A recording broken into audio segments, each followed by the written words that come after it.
হযরতে ওমরের যুগ, খলিফাতুল মুসলিমিনের যুগ, আমিরুল মুমিনিনের যুগ, গোটা পৃথিবীর অধ্যক্ষ পরিচালনা করে হযরতে ওমর। রাস্তা দিয়ে হেঁটে হেঁটে যাচ্ছে, হঠাৎ করে একটা যুবক ছেলেকে লক্ষ্য করে দেখে। যুবক ছেলের হাতের মধ্যে একটা বোতল। এই বোতলটা দেখার পরে হযরতে ওমর বলে, যুবক হাতের মধ্যে ওটা কি? কি নিয়ে তুমি বাড়ির দিকে যাচ্ছ বলো? যুবকটা ঘাবড়ে গেছে, যুবকটা ভয় খেয়ে গেছে, চিৎকার আওয়াজ দিয়ে বলে, খলিফাতুল মুসলিমিনের দিকে লক্ষ্য করে, আমিরুল মুমিনিনের দিকে তাকিয়ে, খলিফাতুল মুসলিমিনের দিকে তাকিয়ে যুবকটা চিৎকার আওয়াজ দিয়ে বলে, এটা একটা সিরকার বোতল নিয়ে আমি যাচ্ছি। হযরতে ওমর খলিফাতুল মুসলিমিন বলে, বোতলটা দেখাও। যেই বলেছে বোতলটা দেখাও, যুবক ছেলেটা জান উড়ে গেছে।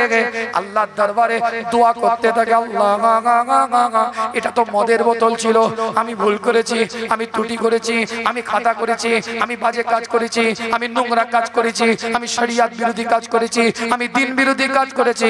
আল্লাহ তুমি আমাকে ওমরের সামনে লজ্জিত করো না। এ রব্বে আল্লাহ, এ মাওলা পরওয়ারদিগার, তুমি ওমরের সামনে আমাকে অপমানিত করো না। কিতাবের রিওয়ায়াতের মধ্যে পাওয়া যায়, খলিফাতুল মুসলিমিন আমিরুল মুমিনিন হযরত ওমর ফারুক রাদিয়াল্লাহু তাআলা আনহু ওই যুবকটার দিকে তাকিয়ে বলে, যুবক বোতলটা তুমি বের করো। যুবকটা বোতলটা হাতের মধ্যে তুলে দিয়েছে। কিতাবটা খুলে দেখেন, হযরত ওমর যখন বোতলটা হাতে নিয়েছে, আমার আল্লাহ যুবকের তওবা কবুল করেছে। শুধু তওবা কবুল করেনি, আল্লাহ বলছে আমার রাস্তায় ফিরে এলে আমি হেফাজত করব। নাহনু আউলিয়াউকুম ফিল হায়াতিদ দুনিয়া, সে আমার বন্ধু হয়ে গেছে, আমি আল্লাহ তার হেফাজতের দায়িত্ব নিয়ে নিয়েছি। ওই সিরকার বোতলটাকে আমার আল্লাহ সঙ্গে, ওই মদের বোতলটাকে আমার আল্লাহ সঙ্গে সঙ্গে হযরত ওমরের সামনে সিরকাতে পরিণত করে দিয়েছে। জুড়ে বলে, চিৎকার দিয়ে বলা যাবে না। অন্য আয়াতের মধ্যে আল্লাহ পাক জানিয়েছে একাধিক জায়গায় কত সুন্দরভাবে আল্লাহ বান্দাকে ডাকে। চিন্তা করেন, সূরাতুল মাইয়াত, সূরাতুল আল ইমরান 3 নাম্বার সূরার 135 নাম্বার আয়াত আল্লাহ পাক পরিষ্কার কোরআনের মধ্যে জানিয়ে দেয়, ওয়াল্লাযিনা ইযা ফাআলু ফাহিশাতা আও যালামু আনফুসাহুম যাকারুল্লাহ ফাস্তাগফিরু লিযুনুবিহিম ওয়া মান ইয়াগফিরুয যুনুবা ইল্লাল্লাহ।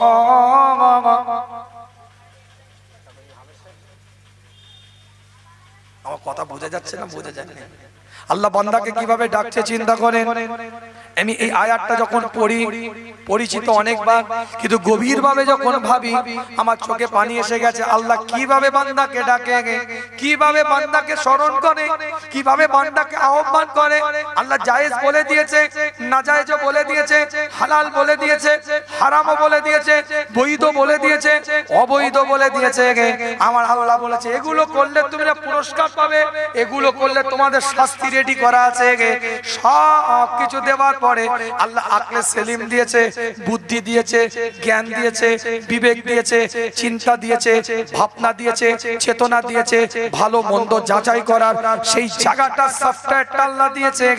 তারপরেও বান্দাকে আল্লাহ বলছে ওয়াল্লাযিনা ইযা ফাআলু ফাহিশাতা, আল্লাহ নিজে জানিয়ে দেয় বান্দা যদি তোরা কোনো অশ্লীল কাজ করে ফেলিস, খারাপ কাজ করে ফেলিস, আও যালামু আনফুসাহুম, যদি নিজের অন্তরের উপরে অত্যাচার করে ফেলিস, নফসের উপরে অত্যাচার করে ফেলিস, যাকারুল্লাহ, আমি বলি না কোরআন জানিয়ে দেয়, আল্লাহ বলে ওই অবস্থায় যদি আমাকে স্মরণ করিস। আয়াত দিয়ে তো বোঝাতে হবে, হযরত ওমরের ঘটনাটা বললে তো হবে না। আমার কথাটা বুঝেন, বক্তব্য বোঝার চেষ্টা করেন। আল্লাহ কি বলছেন, ওই অবস্থায় যদি আমাকে স্মরণ করিস, যাকারুল্লাহ, কোন অবস্থায়? খারাপ কাজ করার পরে, ওয়াল্লাযিনা ইযা ফাআলু ফাহিশাতা, অশ্লীল কাজ করার পরে, খারাপ কাজ করার পরে, বাজে কাজ করার পরে, ওই যুবকটা খারাপ কাজ করতে গিয়েছিল না, করেছে না করেনি? মদ খাবে বলে তো পুরোপুরি কংক্রিট নিয়ত করে নিয়েছে, অশ্লীল কাজ করে ফেলেছে, খারাপ কাজ করেছে, আগেও মদ খেয়েছে, এখনো খাবে বলে নিয়ে যাচ্ছে। আও যালামু আনফুসাহুম, আল্লাহ বলছে অত্যাচার নফসের উপরে যদি কেউ করে যদি ফেলে, কমপ্লিট নফসের উপরে অত্যাচার করে ফেলেছে, তারপরে যদি যিকরুল্লাহ, আমি আল্লাহ, আমি মাওলা, আমি পরমাত্মা আমাকে যদি স্মরণ করে। যুবক ডেকেছে না ডাকেনে যে আল্লাহ ওমরের সামনে পড়ে গেছি, ধর থেকে গর্দান আলাদা করে দিবে, থেঁতো করে ফেলবে, কথা বলে না কেন? তো থেঁতো করে ফেলবে, ধর গর্দান আলাদা হয়ে যাবে। বিরাট গরম নেতা, কোন গরম? কি গরম? কিসের গরম নেতা? নিজের পেটের জন্য নয়, নিজের পকেটের জন্য নয়, শরীয়তের জন্য গরম, কথা বলে না কেন? বিরাট গরম নেতা এই আবু বকর নয়, এই উসমান নয়, এই গরম নেতা পাওয়ার আছে, ক্ষমতা আছে, আধিপত্য আছে, ক্ষমতাটাকে অপব্যবহার করে না, পেটের জন্য নিজের ক্ষমতাকে অপব্যবহার করে না, ক্ষমতাটাকে শরীয়তকে প্রতিষ্ঠিত করার জন্য তৈরি করে, ক্ষমতাটাকে প্রয়োগ করে ইসলামকে প্রতিষ্ঠিত করার জন্য, কথা বলে না কেন? এটা ডেঞ্জারাস নেতা, চালাকি চলবে না, ধর থেকে গর্দান আলাদা করে দিবে। কেঁপে গেছে। কোরআন বলছে যিকরুল্লাহ, ওই অবস্থায় যদি আমাকে স্মরণ করে কেউ, সুবহানাল্লাহ বললে না বলে চেঁচিয়ে চেঁচিয়ে গলার বেরিয়ে গেল। আর এদের যেন গলা বেরোচ্ছে। মুরগির বিরিয়ানি আছে, খেপা কথা করে চিকেন বিরিয়ানি। হ্যাঁ, এবার তো দাও, শোনার পরে তো দাও, জোরে বলেন না সুবহানাল্লাহ। এই যে চিকেন স্পেশাল, একদম চিকেন আপনার কেলা কাচ্চি বিরিয়ানি, অনেক কাচ্চি না খিচড়ি, খিচড়ি ও ভালো লাগে, আসলে গরম গরম খিচড়িও ভালো। একটু খিচড়ির মতন আওয়াজ দেন দেখি, নারায়ে তাকবীর। আরে খিচড়ি মানে কি? জড়িয়ে দেওয়া তো সব রকম মিলিয়ে, কথা বলেন না কেন? তো সব রকম মিলিয়ে একটু মারেন না দেখি, নারায়ে তাকবীর, নারায়ে দেখবে, নারায়ে দেখবে।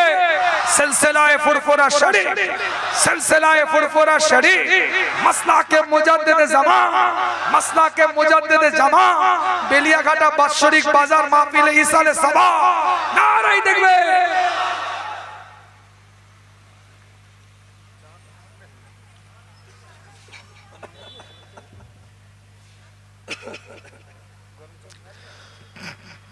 এখনো চা খেলে এখন আবার 2 ঘন্টা বকতে হবে, না খাবো না। অসুবিধা হচ্ছে আপনাদের? কষ্ট দিচ্ছি আপনার পীরের আওলাদ। দুটো কথা বললাম, রাগ করলেন নাকি? কথা বলেন। জীবন তৈরি করার জন্য প্রেসক্রিপশনটা দিয়ে যাচ্ছি। যুবক, আল্লাহ নিজে বলছে যদি আমাকে ডাকে যিকরুল্লাহ, তারপরে আল্লাহ নিজেই আবার বলছে কেন ডাকবে। দেখেন, আল্লাহ নিজে বলছে যদি ডাকে না, ও গরম নেই, ও গরম খেলে আমার মাথা এমনি গরম হয়ে যাবে। যে চায়ের গরম বলছে, ওই গরম যদি আমি খাই আমার মাথা গরম হয়ে যাবে। আল্লাহ বলছে যিকরুল্লাহ, খুব ফাস্ট আলোচনা, আয়াত ধরতে পারবো না তো, ওরে বাবা হয়ে গেছে। আল্লাহ পাক কোরআনের মধ্যে বলছে যিকরুল্লাহ, যদি আমাকে স্মরণ করে। যুবক স্মরণ করেছে না করে নেই? কথা বলে। আল্লাহকে ডেকেছে, আল্লাহ ভুল করেছি, ত্রুটি করেছি, খাদা করেছি, বাজে কাজ করেছি, নোংরা কাজ করেছি, অত্যাচার করেছি নফসের উপরে, আল্লাহ তুমি আমাকে মাফ করে দাও। ডেঞ্জারাস নেতার পাল্লায় পড়ে গেছি, ধর থেকে গর্দান আলাদা করে দিবে। আল্লাহ কোরআনে বলছে যিকরুল্লাহ, আমি আল্লাহ, আমি মাওলা, আমি পরমাত্মা, আমাকে যদি স্মরণ করে। কেন স্মরণ করবে, কিসের জন্য স্মরণ করবে, সেটা আল্লাহ বলছে ফাস্তাগফিরু লিযুনুবিহিম, তারা গুনাহ থেকে বাঁচার জন্য, অপরাধ থেকে বাঁচার জন্য, যারা ভুল করেছে, ত্রুটি করেছে, খাতা করেছে, বাজে কাজ করেছে, নোংরা কাজ করেছে, সেটা থেকে তওবা করার জন্য, ইস্তেগফার করার জন্য আমি আল্লাহ, আমাকে যদি স্মরণ করে। আল্লাহ কত সুন্দর করে বান্দাকে বলছে ফাস্তাগফিরু লিযুনুবিহিম। আল্লাহ যদি বলে দেয়, যদি গুনাহ থেকে বাঁচার জন্য যদি কেউ আমাকে ডাকে, আমাকে স্মরণ করে, ওয়া মা ইয়াগফিরু যুনুবা ইল্লাল্লাহ, কে আছে আমি আল্লাহ ছাড়া তোদেরকে ক্ষমা করবে। অর্থাৎ আমি আল্লাহই তোদেরকে ক্ষমা করার জন্য তৈরি আছি। সব থেকে মজার কথা হচ্ছে এই আয়াতের শেষ অংশে, সব থেকে মজার। এতগুলো কথার দ্বারা কি বুঝলেন? যে আল্লাহ বান্দাকে ভালোবাসে। আল্লাহ বান্দাকে ভালোবাসে বলে এতগুলো কথা বলছে। والذين إذا فعلوا فاحشة أو ظلموا أنفسهم ذكروا الله فاستغفروا لذنوبهم ومن يغفر الذنوب إلا الله। এতগুলো কথার মধ্যে কি বুঝলেন? আল্লাহ বান্দাকে ভালোবাসে বলে কথাগুলো বলছে। কিন্তু সব থেকে মজার কথা এই আয়াতের শেষ অংশে আল্লাহ বলছে, বান্দা, এই আমার বান্দা, আমি আল্লাহ তোদের কোনো কাজের কারণে হঠকারিতা করি না। বিরাট কথা এটা। আল্লাহ বলছে তুই বান্দা গুনাহ করেছিস, খাতা করেছিস, বাজে কাজ করেছিস, নোংরা কাজ করেছিস, বাজে কাজ করেছিস, পাটা সিপকে পড়ে গেছিস, ডিগবাজি খেয়েছিস, ভুল পথে চলে গেছিস, এক রাস্তায় যাওয়ার কথা আর এক রাস্তায় পরিচালিত হয়েছিস। আমি এটা দেখার পরে সঙ্গে সঙ্গে গুনাহ লিখে দিয়ে স্টাম্প মেরে ছেড়ে দিয়ে শাস্তি সিলেক্ট করে একদম প্রিন্ট আউট বের করে তোর জন্য ল্যামিনেশন করে রেডি করে রাখি না। আমি আল্লাহ তোর কোনো কাজে হঠকারিতা করি না। আমি আল্লাহ তোদেরকে ফিরে আসার সুযোগ দিই। জোরে বলে বান্দাকে ভালোবাসে না, বাসে না? আর বান্দা ভালোবাসে মুখে বললে হবে না, বান্দার ভালোবাসা আমলে দেখা। কি ভাই কথা ঠিক? বান্দার ভালোবাসা কর্মে দেখাতে হবে। হাইয়ালা সালাহ বললে বেলেঘাটা বাজার যেন মনে হবে ছুটির দিন হয়ে গেছে, তবে বান্দার ভালোবাসার পরিচয় পাওয়া যাবে। কি ভাই কথা ঠিক বলছি না? হাইয়ালাল ফালাহ শোনার পরে যদি বেলেঘাটার বাজারের দোকানে সেটার গুলো নেমে যায়, যদি বেলেঘাটা বেলিয়াঘাটার বাজারের দোকানে সেটার গুলো যদি বন্ধ হয়ে যায়, তবে বোঝা যাবে আল্লাহর বান্দার ভালোবাসার পরিচয়। কি ভাই কথা ঠিক বলছি না? মসজিদ আজান দিয়েছে, তুমি সেটার যদি নামিয়ে মসজিদের দিকে কাতারে কাতারে যাও, এটা তোমার আমলিয়াতের জিন্দেগি দিয়ে রবকে ভালোবাসার বহিঃপ্রকাশ। কি ভাই কথা ঠিক বলছি না? বলছি জীবনটা তৈরি করেন, নীতিমালা অনুযায়ী জীবনটাকে বানিয়ে নেন। খুব সংক্ষেপ বলি আপনাদের খেদমাতে, আর বিস্তারিত ব্যাখ্যার দিকে যাব না, একটুখানি বলে দিই আপনাদের খেদমাত থেকে বিদায় নেব। আল্লাহ পাক জানিয়ে দেয়, আমি আল্লাহ তাদের দুনিয়া থেকে হেফাজতের দায়িত্বটা নিয়ে নিই। ওয়াফিল আখিরাহ আল্লাহ নিজেই বলছে, আমি আল্লাহ, আমি মাওলা, আমি পরওয়ারদিগার বিনিয়া তাদের আখিরাতেও হেফাজতের দায়িত্বটা নিয়ে নি। তাফসীরে জালালাইনের মধ্যে পরিষ্কার ইবারত এসেছে, আইনা কুনা মাআকুম ফিহা হাত্তা তাদখুলাল জান্নাতা। ওই বান্দা যতক্ষণ জান্নাতে না যায়, আমি আল্লাহ তাদের জিম্মাদারের দায়িত্বটা নিয়ে নি। জোরে বলে খলিফাতুল মুসলিমিনের যুগ, আমিরুল মুমিনিনের যুগ, কিতাবের রিওয়ায়াতের মধ্যে পাওয়া যায়। এক কিতাবটা খুলে দেখেন, পরিষ্কার করে লেখা আছে, আল্লাহর নবী, আল্লাহর রাসূলের সাহাবা রাস্তা দিয়ে হেঁটে হেঁটে যাচ্ছে। কিতাবের রিওয়ায়াতের মধ্যে এসেছে, আল্লাহর নবী, আল্লাহর রাসূলের সাহাবা হযরত ওমর রাস্তা দিয়ে যখন হেঁটে হেঁটে যায়, একটা বৃদ্ধা মহিলা দাঁড়িয়ে আছে। ইসলামের সৌন্দর্য দেখেন, ইসলামের নীতিমালা দেখেন, বিরাট আয়াতের ব্যাখ্যা, নাহনু আউলিয়াউকুম ফিল হায়াতিদ দুনিয়া ওয়া ফিল আখিরাহ ওয়া লাকুম ফিহা মা তাশতাহি। তারা যা চাইবে তাই পাবে। ওয়া লাকুম ফিহা মা তাতাগুন, তাদের মন মতো সব কিছু দেওয়া হবে। আল্লাহ বলছেন নুজুলাম মিন গফুরুর রহিম। তারপরে আল্লাহ জানিয়ে দেয়, ওয়ামান আহসানু কাওলাম মিম্মান দাআ ইলাল্লাহ। বিরাট ব্যাখ্যা, আমি ওইদিকে যাব না, শুধু একটা কথা আপনাদের খেদমাত থেকে বিদায় নিয়ে বলবো। সেই কথাটা বলে বিদায় নেব আপনাদের খেদমাতে। একটুখানি আলোচনাটাকে বোঝার চেষ্টা করেন। ওয়ামান আহসানু কাওলাম মিম্মান দাআ ইলাল্লাহ। আল্লাহর রাস্তায় যারা দাওয়াত দেয় তাদের গুরুত্ব বিরাট। আল্লাহর রাস্তায় যারা কথা বলে, দ্বীনের জন্য যারা কথা বলে, শরীয়তের জন্য যারা কথা বলে, ইসলামের জন্য যারা কথা বলে, ইসলামের নীতি আদর্শের জন্য যারা কথা বলে, মানুষকে সঠিক রাস্তা দেখা দেখাবার জন্য, সঠিক পথ দেখাবার জন্য যারা কথা বলে, আল্লাহ পাক তাদের গুরুত্ব দিয়েছে, তাদের নিয়ামত দিয়েছে, তাদেরকে মর্যাদা দিয়েছে, তাদেরকে মার্তাবা দিয়েছে, তাদেরকে নিয়ামতের দ্বারাই পরিপূর্ণ করে দিয়েছে। ছোট্ট একটা কথা বলি আপনাদের খিদমতে, হযরত ওমর খলিফাতুল মুসলিমিন, আমিরুল মুমিনিন, গোটা পৃথিবীর অর্ধাংশ পরিচালনা করে। একটা দেশ নয়, একটা রাজ্য নয়, একটা এলাকা নয়, গোটা পৃথিবীর অর্ধাংশ পরিচালনা করে হযরত ওমর। রাস্তা দিয়ে হেঁটে হেঁটে যাচ্ছে, গভীর রাত্রিরে কেমন জীবন তৈরি করেছে তারা চিন্তা করেন। গভীর রাত্রিরে লক্ষ্য করে দেখে পাহাড়ের উপরে কে যেন একজন রোনাজারি করে, কে যেন একজন কাঁদছে। লক্ষ্য করে দেখেছে পাহাড়ের উপরে আস্তে আস্তে উঠেছে, পাহাড়ের উপরে গিয়ে লক্ষ্য করে একজন মানুষ রোনাজারি করে। হযরত ওমর তার দিকে লক্ষ্য করে বলে, আপনি কাঁদেন কেন? আপনার চোখে পানি কেন? আপনি রোনাজারি করেন কেন? আপনি কেন কান্নাকাটি করছেন? হযরত ওমরের দিকে লক্ষ্য করে ওই মানুষটা বলতে থাকে, আমি ভিন্ন দেশের মানুষ, আমি ভিন্ন সম্প্রদায়ের মানুষ, আমি এই রাস্তা দিয়ে হেঁটে হেঁটে যাচ্ছিলাম, আমি অন্য জাতের মানুষ, অন্য কওমের মানুষ, অন্য সম্প্রদায়ের মানুষ, অন্য দেশ থেকে এই রাস্তা দিয়ে হেঁটে হেঁটে যাচ্ছিলাম। আমার স্ত্রী গর্ভবতী ছিল, আমার স্ত্রী গর্ভবতী ছিল, তার প্রসবের বেদনা হঠাৎ উঠে গিয়েছে।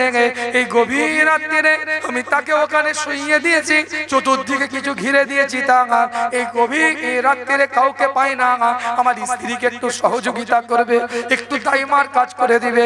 আমি এমন ব্যক্তি তো খুঁজে পাচ্ছি না। কিতাবের রিওয়ায়াতের মধ্যে পাওয়া যায় হযরত ওমর ওই মানুষটাকে এক জায়গায় বসতে বললেন, দৌড়ে বাড়ির দিকে রওনা দিলেন। খলিফাতুল মুসলিমিন, আমিরুল মুমিনিন হযরত ওমর গোটা পৃথিবীর অর্ধাংশ পরিচালনা করে। হযরত ওমর একটা দরজায় গিয়ে আওয়াজ করে, স্ত্রী দরজা খুলে বলে, আপনি? এই গভীর রাত্রিরে স্ত্রীর দিকে লক্ষ্য করে বলে, সারাদিন তুমি সংসারের কাজ করেছো, বিভিন্ন কর্মের সাথে তুমি জড়িত ছিলে, বিরাট পরিশ্রম তোমার হয়েছে, আমি তোমাকে কষ্ট দিতে চাই না, কিন্তু তোমাকে একটা অনুরোধ করি, একটা ভিন্ন দেশের মানুষ, একটা ভিন্ন সম্প্রদায়ের মানুষ ওই পাহাড়ের চূড়ায় তার স্ত্রীকে নিয়ে সে যাচ্ছিল, হঠাৎ করে স্ত্রীর পেটের প্রসবের বেদনা উঠেছে, একটু যদি তুমি যেতে, তাকে যদি একটু সহযোগিতা করতে। হযরত ওমরের স্ত্রী বলে, একটু দাঁড়ান, আমি বাড়ি থেকে একটু রুটি আর তরকারি নিয়ে নিই, হয়তো তারা ক্ষুধার্ত। হযরত ওমর খলিফাতুল মুসলিমিন, যেমন নেতা তেমন তার সহধর্মিনী, যেমন নেতা তেমন তার আহলিয়া। কিতাবটা খুলে দেখেন, গোটা পৃথিবীর অর্ধাংশ পরিচালনা করে হযরত ওমরের স্ত্রী দৌড়াতে থাকে। কিতাবের রিওয়ায়াতের মধ্যে পাওয়া যায়, পরিষ্কার করে লেখা আছে, হযরত ওমরের স্ত্রী দাইমার কাজ করতে থাকে, আর হযরত ওমর নিজে একটা করে রুটি ছিঁড়ে আর তরকারির মধ্যে ডুবিয়ে ওই মানুষটার গালের মধ্যে তুলতে থাকে। এটা হযরত ওমরের পরিচয়, এটা ইসলামের আদর্শ। নানি দাদিকে জিজ্ঞেস করবেন দাইমার কাজ করাটা কি। এখন তো লেবারসে আপনার কি বলে ওটি হয়ে গেছে, সিজার হয়ে যায়। হযরত ওমরের স্ত্রী দাইমার কাজ করছে, খলিফাতুল মুসলিমিনের স্ত্রী দাইমার কাজ করছে। হঠাৎ করে একটা বাচ্চা ছেলে কান্নার আওয়াজ ভেসে আসে। হযরত ওমরের দিকে লক্ষ্য করে হযরত ওমরের স্ত্রী বলতে থাকে, খলিফাতুল মুসলিমিন, ওমর আপনার মেহমানের একটা আল্লাহ পুত্র সন্তান দিয়েছে। যেই বলেছে খলিফাতুল মুসলিমিন, যেই বলেছে আমিরুল মুমিনিন, যেই বলেছে ওমর, এই মানুষটা খাওয়া ছেড়ে দিয়েছে, লাফিয়ে উঠেছে। আপনি নেতা, আপনি সরদার, আপনি রাষ্ট্রনায়ক, আপনি রাষ্ট্রপ্রধান, আপনি সেই ওমর, আপনি সেই খলিফাতুল মুসলিমিন, আপনি সেই হযরত ওমর। চমকে উঠে দাঁড়িয়ে গিয়েছে, হযরত ওমরকে বুকের সাথে জড়িয়ে নেয়, কপালে চুমা দেয়, হাতে চুমা দেয়। সেই দিনে ভিন্ন দেশের মানুষটা, সেই দিনে ভিন্ন সম্প্রদায়ের মানুষটা চিৎকার আওয়াজ দিয়ে বলেছিল, আজকে পৃথিবীর মধ্যে যদি দুটো ওমরের জন্ম হয়ে যেত, গোটা বিশ্বটা দুটো ওমরই পরিচালনা করে দিত। এটা ইসলাম। নাটক করে ইসলামকে কেউ আনেনি, অভিনয় করে ইসলাম আসেনি আপনার বাড়িতে। পার্সেল আইটেমের মতো, অনলাইন মার্কেটিং এর মতো ডেলিভারি বয় আপনার ঘরের দরজা নক করে দিয়ে ইসলাম পৌঁছে দিয়ে যায়নি। এক একটা স্টেপে সাহাবাদের রক্তের ফোঁটা জড়িয়ে আছে, তাই আপনার মাথায় টুপি আছে। এক একটা স্টেপে সাহাবাদের রক্তের ফোঁটা জড়িয়ে আছে, তাই আপনার বাড়িতে কোরআন আছে। এক একটা স্টেপে সাহাবাদের রক্তের ফোঁটা জড়িয়ে আছে, তাই আপনার আপনার বাড়িতে রাসূলের আদর্শ আছে, এক একটা স্টেপে সাহাবাদের রক্তের ফোঁটা জড়িয়ে আছে, তাই আপনি আজও পর্যন্ত মুসলমান বলে পরিচয় দিতে পারছেন। সাহাবাদের ত্যাগ, স্যাক্রিফাইস, তাদের ত্যাগের ওসিলায় আপনার বাড়িতে কোরআন, আপনার বাড়িতে ইসলাম, আপনার বাড়িতে শরিয়াত, আপনার আমার বাড়িতে টুপি দাড়ি জুব্বা পাগড়ি আজকান ওই সাহাবাদের ত্যাগ স্যাক্রিফাইসের ওসিলায়। কথা ঠিক বলছি না? ওই অনলাইন মার্কেটিং সফটওয়্যার আছে, ডেলিভারি বয় দিয়ে চলে যায়, ওভাবে ইসলাম আসেনি। কথা বলেন না কেন? আল্লাহ পাক সকলকে কবুল করেন, সকলে বলেন আমিন। জোরে বলা যাবে আমিন? চিৎকার দিয়ে বলা যাবে আমিন? যুদ্ধের ময়দান থেকে সাহাবারা ফিরেছে। ওমান আহসানু কাওলাম মিম্মান দাআ ইলাল্লাহ। যুদ্ধের ময়দান থেকে সাহাবায়ে কেরাম হুজুররা ফিরে এসেছে। সংক্ষেপ বিদায় নেবার আগে শেষ কথাটা বলে আপনাদের কাছ থেকে চলে যাব। আল্লাহর নবী, আল্লাহর রাসূল সাহাবায়ে কেরাম হুজুরদের দিকে লক্ষ্য করে বলে, সাহাবায়ে কেরাম হুজুররা যখন বলতে থাকলেন ইয়া রাসূলুল্লাহ, ইয়া হাবিবাল্লাহ, যুদ্ধের ময়দান থেকে কিছু কয়েদিদেরকে নিয়ে এসেছি। আল্লাহর নবী, আল্লাহর রাসূল দেখলেন কিছু সংখ্যক সাহাবায়ে কেরাম হুজুররা আটার খামির তৈরি করছে, খামিরটা দিয়ে রুটি বানাবে, রুটিগুলো খাবে। আল্লাহর নবী চিন্তা করলেন যে পরিমাণের রুটিটা তৈরি হবে, এই পরিমাণের রুটিটা দিয়ে সবারই এর মধ্যে যদি বন্টন করে দেওয়া হয়, কেউ পাবে কেউ পাবে না, কেউ ক্ষুধার্ত থাকবে, কেউ পাবে কেউ পাবে না। যে কোয়ান্টিটি, যে পরিমাণের আটা আছে, এর খামিরের রুটি সবারই মধ্যে বন্টন করলে পাওয়া যাবে না। আল্লাহর নবী, আল্লাহর রাসূল জানিয়ে দেয়, আমার সাহাবারা তোমরা সবাই খেজুর খেয়ে রাত কাটিয়ে দাও, আর আমার ওই কয়েদিগুলোকে সব রুটিগুলোকে দিয়ে দাও। আল্লাহর নবী, আল্লাহর রাসূল জানিয়ে দেয়, যুদ্ধের ময়দানে যখন যুদ্ধ করেছিলে তাদের সাথে তোমাদের প্রতিদ্বন্দ্বিতা ছিল, লড়াই হয়ে গেছে, ফয়সালা হয়ে গেছে, তোমরা জিতে গেছো, তারা হেরে গিয়েছে। এখন যখন তাদেরকে তোমরা বাড়িতে নিয়ে এসেছো, এখন আর তোমাদের প্রতিদ্বন্দ্বী তারা না, এখন তোমাদের মেহমান হয়ে গিয়েছে। আর ইসলাম মেহমানদের সাথে উত্তম ব্যবহার করার হুকুম দেয়। রুটি তাদেরকে দাও, বুখারীর হাদিস বলছি, রুটি তাদেরকে দাও, খেজুর তোমরা খাও। এটা ইসলাম। ইসলাম ভ্রাতৃত্বতার শিক্ষা দেয়, মানবতার শিক্ষা দেয়, সম্প্রীতির শিক্ষা দেয়, মানুষকে ভালোবাসার শিক্ষা ইসলাম দেয়। আমাকে দেখে তো ইসলামকে বিচার করলে হবে না। হার্ড কপি দেখে আপনাকে জেরক্সকে যাচাই করতে হবে, জেরক্স কপি দেখে হার্ড কপি যাচাই করলে হবে না। আপনি আমাকে দেখে আপনি বলছেন ইসলাম এরকম না, রাসূলকে দেখে ইসলামকে বিচার করেন, সাহাবাদেরকে দেখে ইসলামকে বিচার করেন। মানবতা তাদের কাছ থেকে শিখেন, ভ্রাতৃত্ব তাদের কাছ থেকে শিখেন, সম্প্রীতি তাদের কাছ থেকে শিখেন, মানুষ প্রেম তাদের কাছ থেকে শিখেন।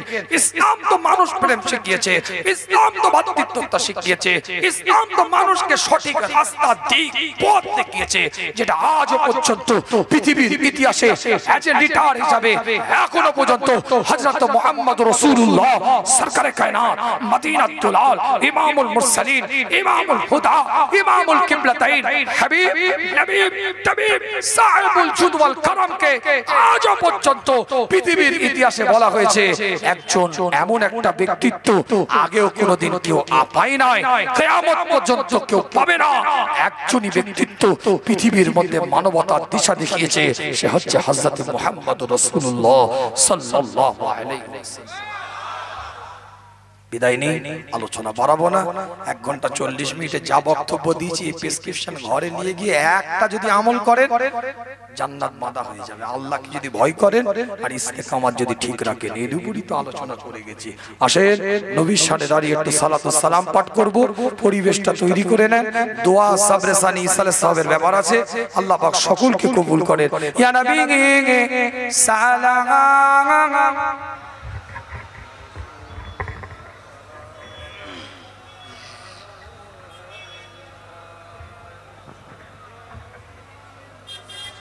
দবাবে তো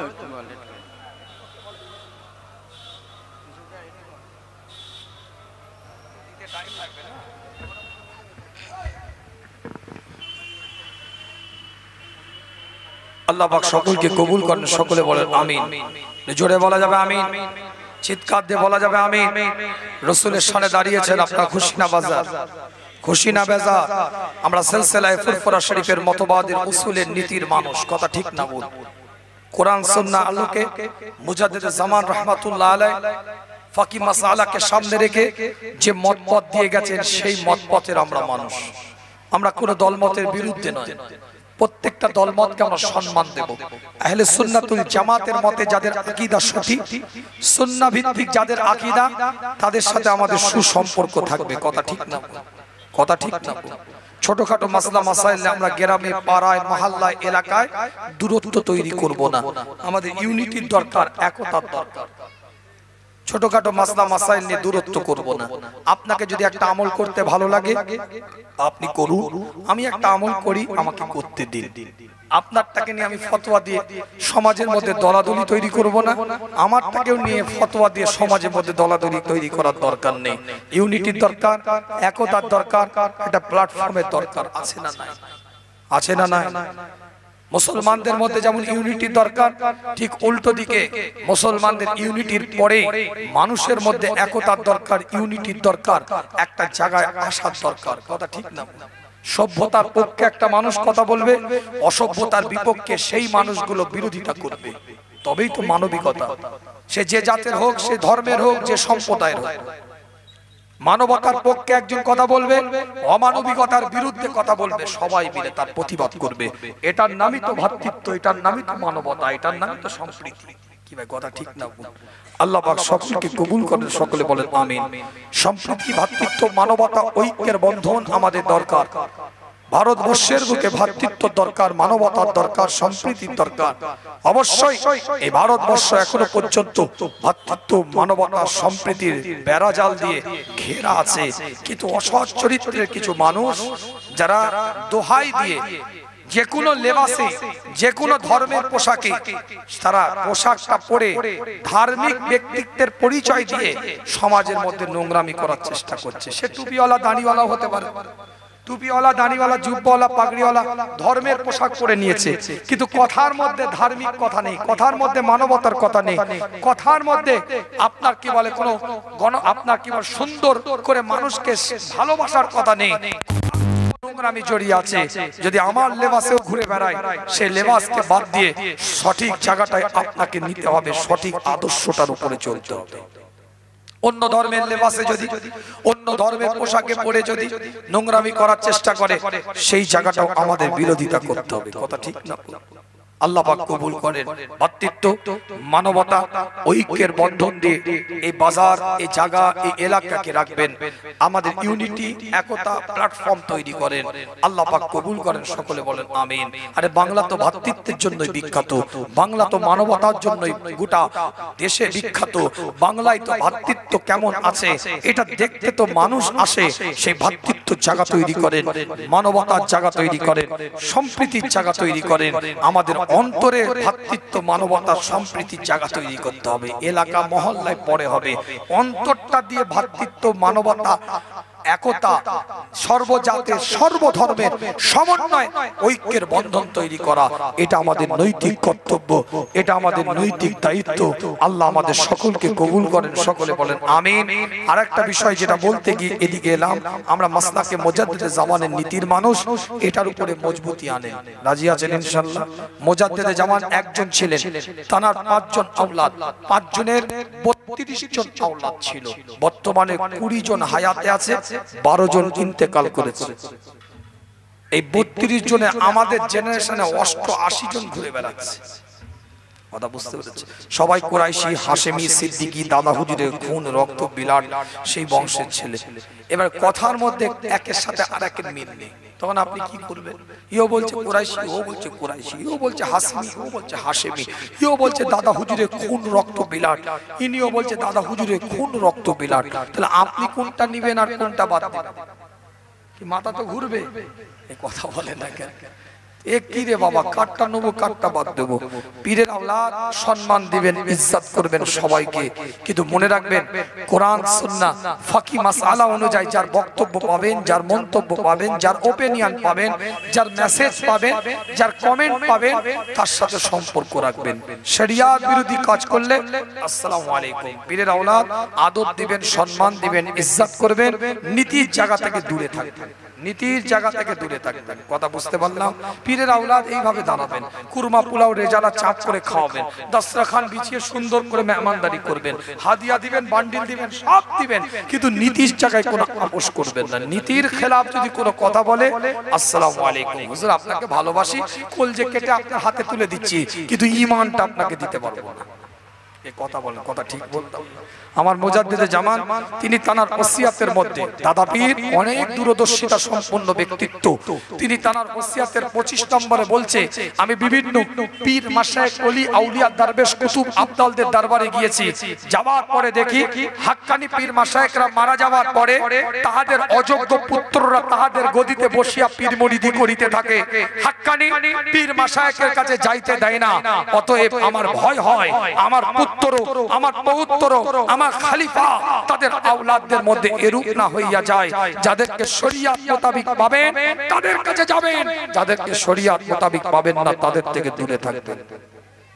আমাকে যদি শরীয়ত মোতাবেক পান আমার সাথে টাচ থাকবে আপনার, শরীয়তের খেলাফ যদি আমি চলি, পীরের আওলাদ দেখা হলে আদব দিবেন, নীতির সাথে কোনো সম্পর্ক নেই আপনার।